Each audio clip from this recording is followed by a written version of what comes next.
Shalom! Você está em mais um episódio do podcast Exegese e Exposição. Exegese on demand para você.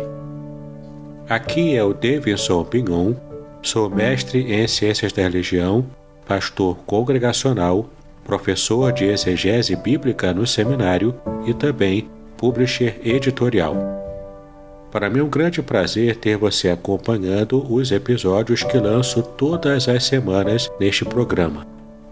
E aproveitando que você gosta de estudar a Bíblia com bastante profundidade, siga-me nas redes sociais e também conheça todo o material gratuito que eu tenho apresentado para o seu próprio estudo e aprimoramento bíblico. Dê uma olhadinha também nos links abaixo em 2 cursos especiais. O primeiro deles, Introdução à Exegese Bíblica, e o mais recente, A Trindade Revelada nas Escrituras Hebraicas.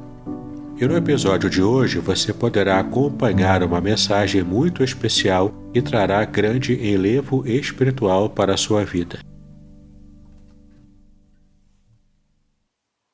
Nós vamos abrir no livro do profeta Abacuque, capítulo 3, versículo 2. Abacuque, capítulo 3, versículo 2. É o texto que nós conhecemos, é o final desse capítulo 3, mas nós vamos começar hoje a meditar a partir do versículo 2. Abacuque, capítulo 3, versículo 2. Mesmo você em casa poderá acompanhar conosco a leitura desse único versículo nesse momento. Ouvi, Senhor, a tua palavra e temi. Aviva, ó Senhor, a tua obra no meio dos anos. No meio dos anos, faze-a conhecida. Na tua ira, lembra-te da misericórdia.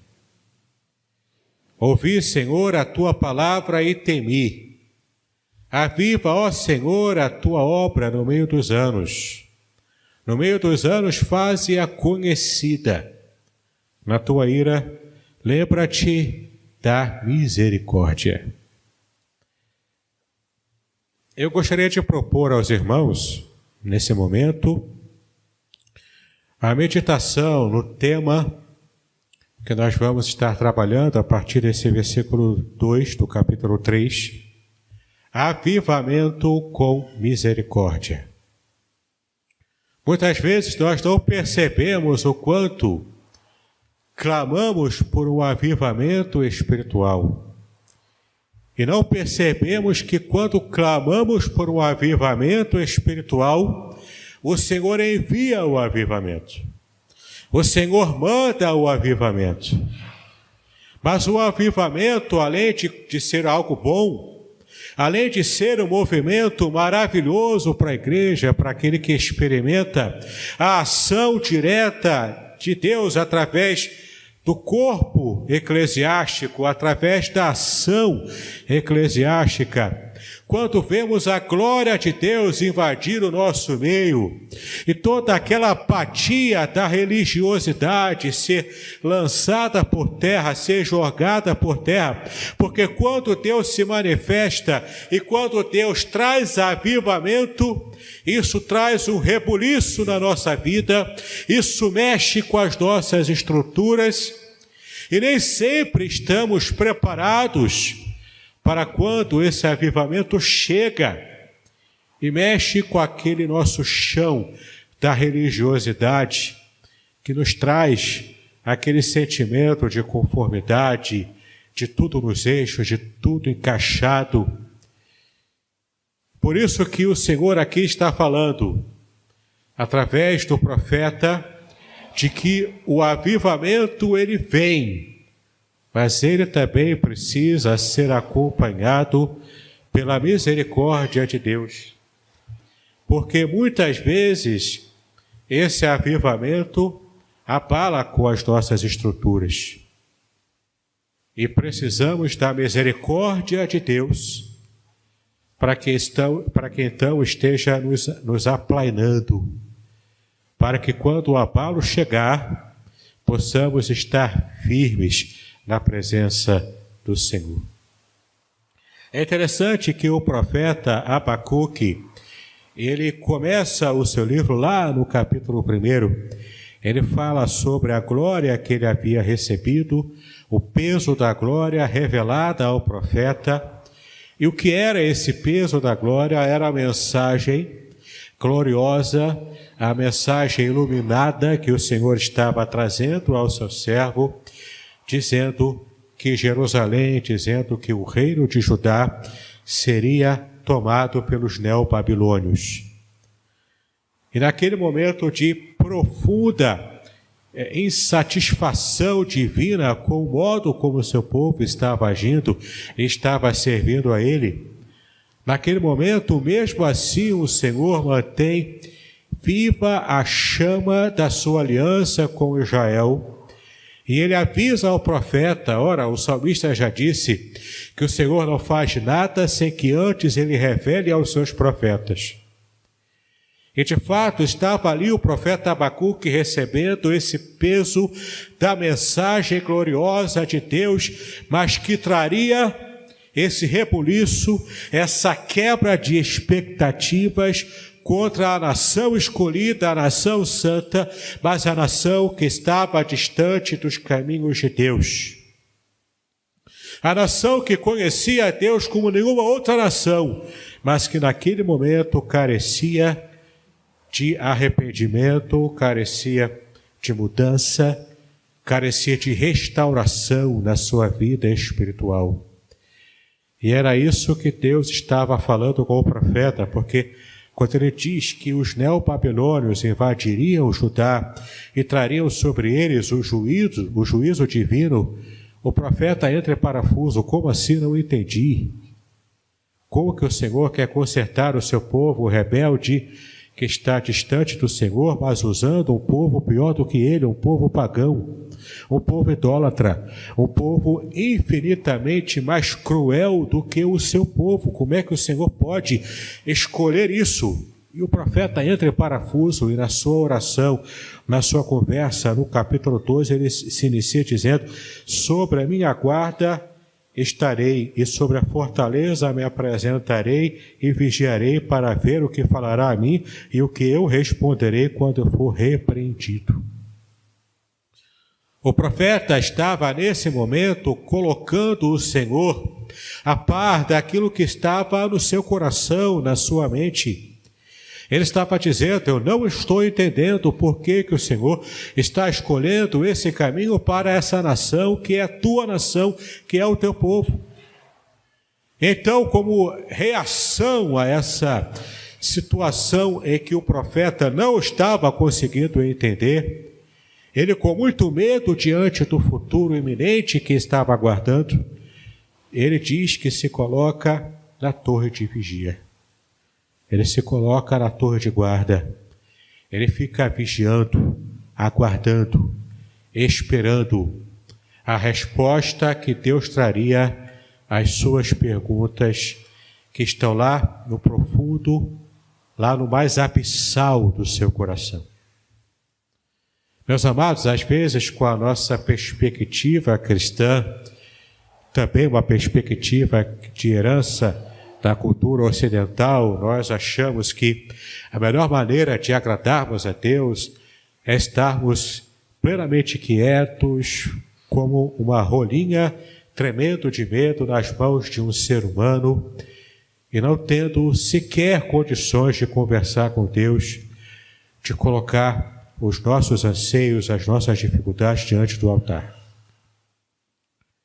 Se há uma quebra de paradigmas que seja benéfica, que seja boa, que seja saudável para a nossa vida espiritual, essa é uma delas. O Senhor nos ama tanto que Ele está disposto a ouvir, inclusive, os nossos pedidos, as nossas queixas, as nossas orações, as nossas indagações, inclusive pelo modo como Ele está agindo. Ele é soberano, sim. Ele é grandioso, sim. Ele sabe o que está fazendo mais do que nós sabemos. mas ainda assim o Senhor não se furta em ouvir as nossas orações, inclusive as nossas orações quando expomos abertamente, claramente, as nossas dúvidas quanto ao próprio modo de agir do Senhor. Aqui não é uma questão de desrespeito, aqui é uma questão de confiança, aqui é uma questão de um relacionamento profundo, profundamente enraizado no conhecimento que nós temos de Deus. E então no capítulo 3, depois no capítulo 12, o profeta receber a resposta que Deus estava dando a ele, Deus está falando para ele, olha, fique tranquilo, está tudo sob o meu controle. Mesmo o povo da Babilônia, os neobabilônios, Nabucodonosor, o grande imperador e conquistador do mundo antigo, mesmo esse povo, essa nação pagã, ela está nas minhas mãos, e no tempo certo eu requererei dessa nação os seus próprios pecados. Mas cumpre à nação de Israel, cumpre ao reino de Judá, que esteja se apercebendo dos seus próprios pecados em particular. É interessante que essa resposta que Deus dá ao profeta, o Senhor diz para ele que era para colocar de modo bem visível para que todas as pessoas que passassem correndo, talvez atarefado demais ou talvez já apavorado pelas conquistas e as informações que recebiam do avanço dos neobabilônios contra Judá, aquele que estava passando apavorado, cuidando talvez da sua própria vida, buscando alguma segurança, uma segurança inócua. Então o Senhor diz, escreve numa tábua bem grande, para que as pessoas que passam correndo possam ler e possam entender o porquê Deus está trabalhando dessa maneira. O porquê Deus está revelando tudo isso. Eu estou mostrando para o meu povo, para a minha nação, como eu pretendo trabalhar. Então, no capítulo 3, Abacuque fecha o seu livro, já após ter ficado na torre de vigia, já após ter recebido a resposta certa, direta de Deus, ele então, já tendo essa resposta completa, ele escreve, fechando o seu livro, um salmo. Um salmo tão especial, um salmo tão bem feito, que ele poderia tranquilamente figurar entre os salmos de Davi. Quem sabe ele poderia ser encaixado, se tornando o Salmo 151. Porque ele tem toda a estrutura de um salmo. Tem inclusive, o que os salmos têm, são os únicos livros da Bíblia, que tem no original, em hebraico, tem lá o título do salmo. Quem escreveu o salmo, quem foi o autor do salmo. Esse texto de Abacuque, inclusive, traz essas informações. Traz também essa notação musical antiga chamada Selá, que aparece nos Salmos, é a própria dos Salmos. Aparece aqui em Abacuque capítulo 3 e também aparece nos Salmos, mostrando que de fato esse foi um cântico produzido pelo profeta. Um cântico que estava então sendo trabalhado para trazer algo especial para o povo de Israel.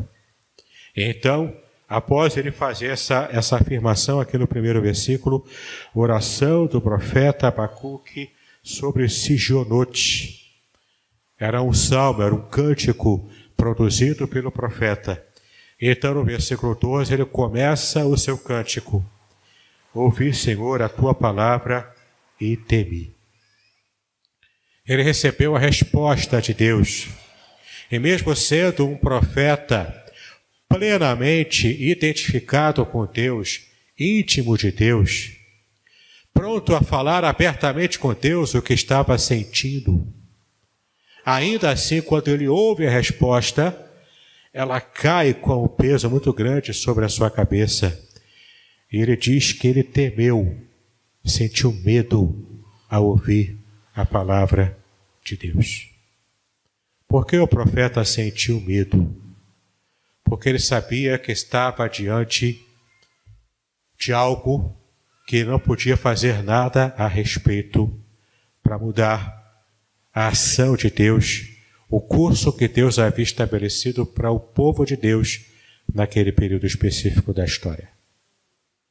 Naquele momento, o profeta recebeu a resposta, mas como um peso na sua cabeça, no seu coração, na sua vida. E quando ele recebe aquela resposta e teme por ela, quando ele teme pelo futuro que Deus estava trabalhando e reservando para a nação escolhida, então aquele profeta, ele pede ao Senhor, logo no início do versículo, logo nesse começo desse cântico, desse salmo, ele fala: aviva ao Senhor a tua obra no meio dos anos. Então fica a pergunta, porque o texto não está tão claro assim, qual seria essa obra que ele pede para que Deus avivasse? E que anos são esses que ele se refere? A resposta mais clara é que esses anos se referem aos anos do cativeiro que viriam. É bem tranquila de se entender. Então ele pede para que Deus avivasse a sua obra no meio desses anos difíceis que viriam pelo cativeiro. E que avivamento é esse? É trazer vida, trazer algo que está pujante e tendo uma sobrevida em uma situação de morte. Em uma situação de morte espiritual, ele pede que Deus infunda a vida divina, para que então esse avivamento possa trazer algo específico, algo especial. Esse avivamento, o profeta pede para que venha sobre a obra de Deus. E esse enigma, que obra seria essa? A melhor forma de entendermos esse pedido de avivamento na obra é a obra da aliança que Deus havia feito com o seu povo. A obra de restauração dessa aliança que havia sido quebrada por Israel devido ao mar de idolatria que eles se embrenharam, devido também a tantos pecados de injustiça, a tanto afastamento de Deus, a tanta religião vazia. Aviva essa aliança, porque as alianças de Deus são uma aliança eterna. O próprio Paulo, mais tarde, vem reconhecer isso, quando ele diz, inclusive, que Deus tem o plano para Israel, que é essa videira, e nós, como gentios, sendo enxertados na videira. Deus não tem dois povos, Deus tem um povo só, porque Deus tem uma aliança só. A aliança do Israel físico em união com o Israel espiritual, nesse avivamento que acontece e que o profeta pede aqui desde o passado, na época do cativeiro. Aviva, Senhor, a obra da tua aliança, escolhendo um povo específico, especial, para abençoar todas as nações da terra. E meus amados, minhas amadas, Deus ouviu as orações, Deus ouviu e respondeu afirmativamente a essa oração do profeta. Em Cristo Jesus nós vemos o cumprimento da aliança eterna e específica de Deus com a nação de Israel, alcançando a todos nós, povos gentios, enxertados nessa grande árvore de Deus, a árvore que produz salvação, a árvore da vida. Então ele diz, relembra para a gente, aviva para nós a nossa memória, tudo aquilo que o Senhor fez no passado em prol do seu povo e nos faz enxergar que o Senhor ainda está conosco.